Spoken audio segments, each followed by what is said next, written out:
चलिए, इधर भारत सरकार ने भी एक बड़ा फैसला लिया है, जहां महादेव सट्टा समेत 22 अवैध बेटिंग ऐप को बंद कर दिया गया है, बैन किया गया है। ईडी की कार्रवाई के बाद यह फैसला लिया गया।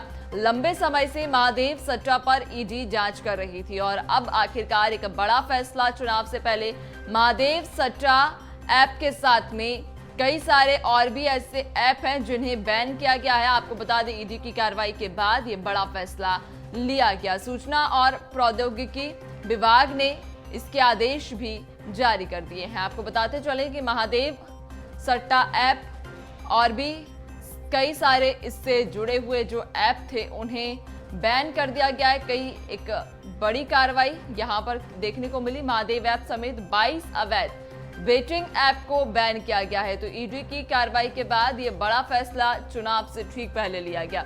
ज्यादा चर्चा करेंगे, शिखर हमारे साथ लगातार बने हुए हैं। शिखर, छत्तीसगढ़ में महादेव सट्टा ऐप बीते कई दिनों से काफी चर्चाओं में था और अब आखिरकार बड़ा फैसला लेते हुए महादेव सट्टा ऐप के साथ में और भी कई सारे ऐसे ऐप जो वेटिंग थे उन्हें भी बैन कर दिया गया। क्या अपडेट इस पर?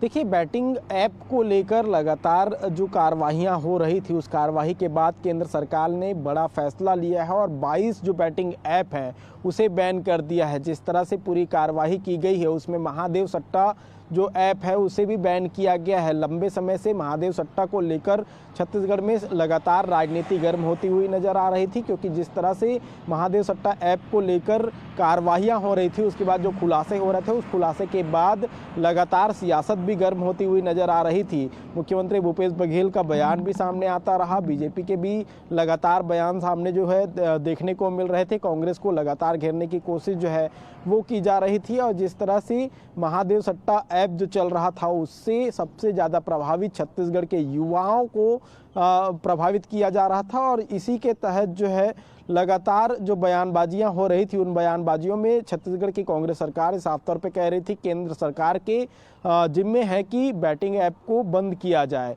इससे पहले जिस तरह से चाइना के जो ऐप थे उन पर बैन लगाया गया, उसी तरह महादेव सट्टा ऐप पर भी बैन लगाया जा सकता है, बैटिंग ऐप पर भी बैन लगाया जा सकता है। हालांकि बीजेपी लगातार पलटवार भी करती हुई नजर आई थी, लेकिन केंद्र सरकार ने एक बड़ा फैसला लिया है और लगभग महादेव सट्टा ऐप के साथ ही 22 ऐप पर बैन लगा दिया है जो बैटिंग के तहत जो है जिनका संचालन किया जा रहा था। तो कुल मिलाकर देखा जाए तो महादेव सट्टा ऐप को लेकर जो लगातार कार्रवाइयाँ दिख रही थी, बयानबाजियों का दौर जो देखने को मिल रहा था, उस पर अब विराम लगता हुआ नजर आ रहा है, क्योंकि सूचना प्रौद्योगिकी विभाग ने आदेश जारी कर दिया है और महादेव सट्टा ऐप के साथ ही 22 और बैटिंग ऐप पर बैन लगा दिया गया है। जी, वाकई में देखिए, चुनाव से पहले एक बड़ी कार्रवाई की गई है। महादेव सट्टा ऐप के साथ में और भी कई सारे बेटिंग ऐप को बैन किया गया है और देखने वाली बात होगी कि अब इस कार्रवाई के बाद आगे क्या कुछ मामला इस पर तूल पकड़ेगा और किस किस की बयानबाजी और उग्र होगी। चूंकि महादेव सट्टा ऐप पे बीते कई दिनों से